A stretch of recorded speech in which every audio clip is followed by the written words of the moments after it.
All right, greetings. Yeah, the time is always right to do what is right. Dr. Martin Luther King said a long time ago. So we begin our program. Thank you so much. Hello, everyone. Welcome to Morgan State University. Also, welcome to the Research and Scholarship webinar series. This series is organized by the School of Education and Urban Studies in collaboration with the Division of International Affairs and the STAR Scholars. Again, welcome. In a few minutes, you will hear from our panelists and the guest about their recent research publication and experiences around the theme of understanding access, space, and success of students during the COVID-19. So then we move to the panel discussion. Before we go into discussion, each invited expert scholar will take a couple of minutes to introduce their recent publication. Dr. Caroline Wekullo from Masinde Muliro University of Science and Technology in Kenya. She has recently published a book chapters, which is open access, and I will share the full chapter in a minute. Over to you, Caroline. Thank you, Krishna, and all the organizers for this seminar.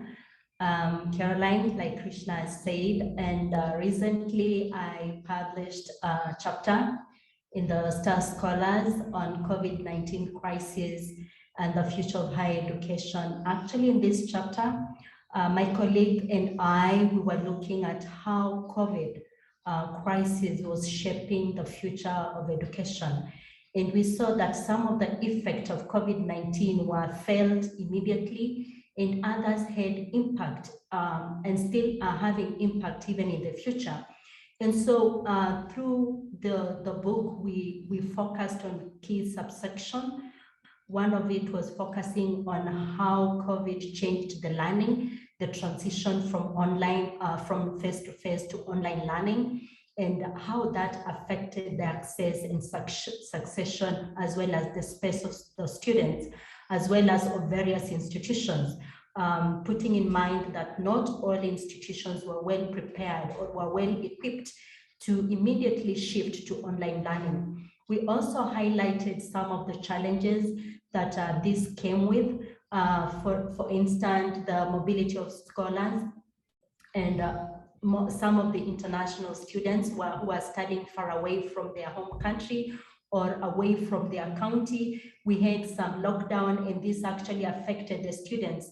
They felt some sense of not belonging and how we could deal with that. And so in our chapter, we also did highlight that. We also highlighted the factor that the funding of higher education with this incoming on COVID-19, actually it brought in some kind of artificial recession, which affected the financing of students. Many people we saw, they lost their jobs, the families were affected, the students themselves were affected, and how this immediately affected the students' access, retention, and success in school, as well as how it's going to affect even the decision making with the various governments and progression, and maybe reopening and maybe dropping or completely giving up on education. We discussed how that is affecting the students currently and also in future. And we brought in the aspect of access and equity and discussed at length how it was affecting students within the same university. Were they accessing the university, the online learning that was being provided? Did they have the resources? Were they having connectivity like any other person anywhere? And when we are talking, we are moving to online learning, was it having an effect on students? And so we discussed that at length.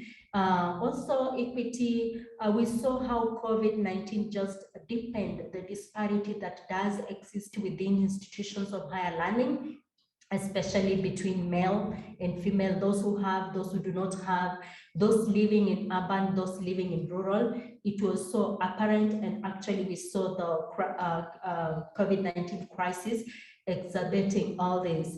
And we also looked at how institutions of learning as well as the government should have come in to assist students, not only students, but as well as their professors, how they could and empower them to deal with circumstances, e.g. having hotline or hotspots where students could call in to access resources, as well as get support in terms of counseling, psychosocial support.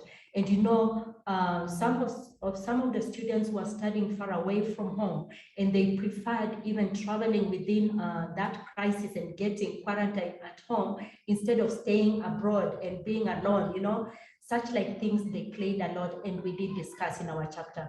With that, I think we'll be discussing at length, and I thank you so much. Thank you so much. Thank you so much.